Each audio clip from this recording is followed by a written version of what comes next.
I was first introduced to the idea of Yiddish 78 RPM recordings when I attended my first klez camp in 1987.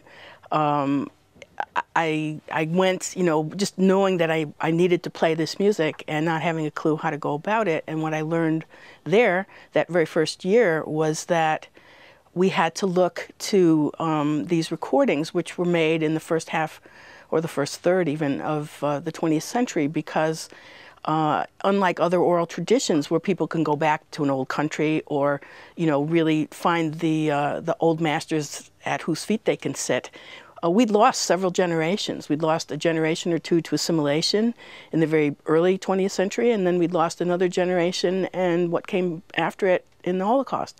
So there weren't people so many to learn from, and these recordings became the stand-ins for those missing generations. And I wanted to hear everything. And the fact is, in my experience over these past, I don't know how many years it is now, 30-odd years, 20-odd years, I've never met a 78 from which I didn't learn something, even the horrible ones. And I had the idea back then, this kind of fantasy dream, that I would love to start a nonprofit, maybe call it, the National Yiddish Music Center or something, and get transfers, collect transfers of every extant Yiddish recording. And then I thought to myself, I went so far as to consult a lawyer about how to do this, and then it suddenly dawned on me, if I as an individual couldn't get access to this material, what made me think anybody was going to let an entity get access to it? So I kind of put it on the back shelf. And then, fast forward 20 years, I was wandering through eBay one day and doing a search for what Yiddish material there was, and came upon a listing for 100 Yiddish recordings, 78s. They had been owned by a cantor who had recently died, and this dealer was selling them for his son. And nobody was bidding on it. And I thought, well, that's terrible. I should get these, and at least I knew I could give them a good home. Or get, not that I would keep them, but I could get them to somewhere, an archive or something. And I bid on it, and I got them. And getting the boxes and opening them up, it was like all 8 days of Hanukkah. It was wonderful. There were all these exciting things in there, and I must admit, collector as I am, somewhere deep inside my DNA, I love the artifact. I don't need to own it, but I love it. I love to handle it. I love to look at it. I love the labels and everything else. So it was very exciting to actually have these. And so I purchased 200 plus recordings that Dick Spotswood had, all in pristine shape, mostly klezmer. And all of a sudden, I had the corpus of a collection, and I started being very systematic in my reviews of eBay listings, and looked for other online resources, and found dealers who had, we call them paper auctions for lack of a better word, but they notify you online.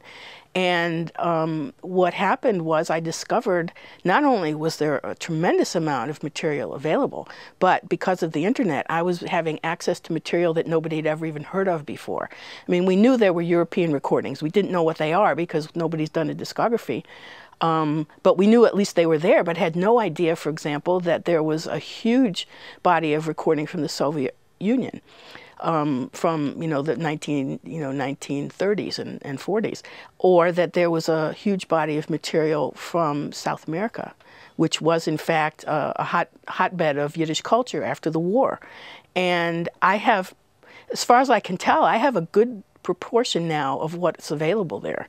And stuff from Israel, lots of recordings from Europe.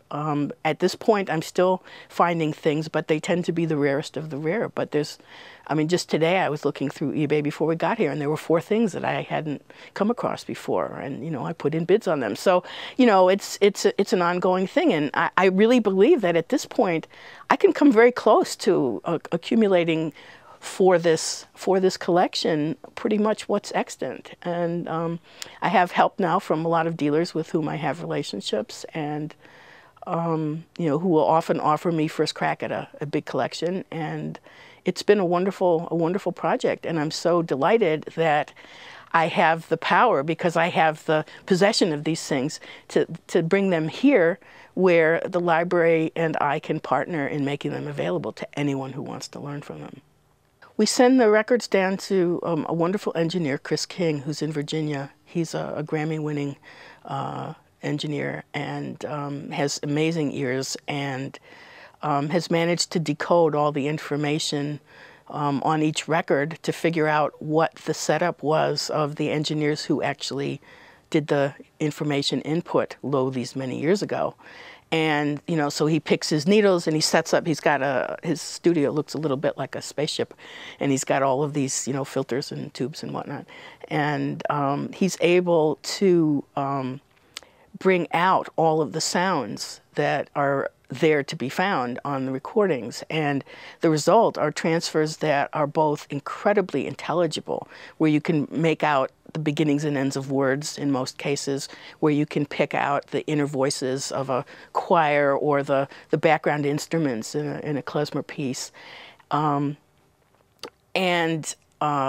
very quiet in a lot of cases, without a lot of people believe in major noise reduction. He doesn't really do that, but he works towards intelligibility. And I asked him once, how do you manage to get these things being so intelligible? And he said a lot of the intelligibility is about the playback speed. There seems to be this belief. It's sort of like the library equivalent of the Hippocratic Oath, first do no harm. Seems to be that you're not supposed to make any kinds of adjustments to equalization or any of that stuff. And they call it a flat transfer because it means the engineer isn't putting any subjective information into it. But the fact is, at the time that we're talking about, there was no standardized setup. So if you put everything to a standard setup, you basically are destroying information. So we've gone the route of saying, let's go for intelligibility. And I have no regrets about that at all. I don't think anybody can dispute the importance of accessibility to this material, or access to this material, because, as I mentioned before, these are our teachers. These are our old masters. And in terms of learning style, and I'm not just talking about instrumental style, but vocal style, arrangement style, humor, there's spoken word things in this collection. Everything about the language, the cadences of the language. In fact, when I was learning to play, I play the clarinet, and when I was learning myself, I spent a lot of time listening to Yiddish theater recordings. And at that point, I wasn't even paying attention to the words. I just wanted to get the cadences in my ear. And so style is one reason why people need access to this. The other is repertoire.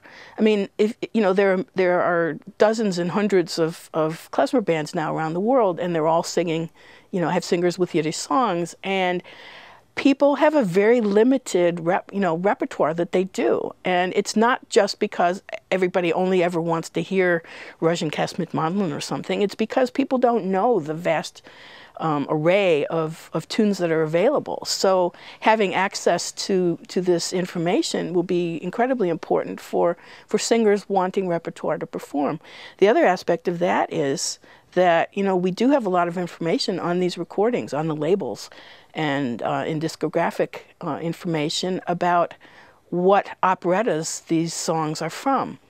And so Yiddish theater scholars will now be able to kind of have a field day and say, realize which things went together and which things came from which plays, and actually being able to hear what some of them sounded like. So those folks need access. People studying the literature need access.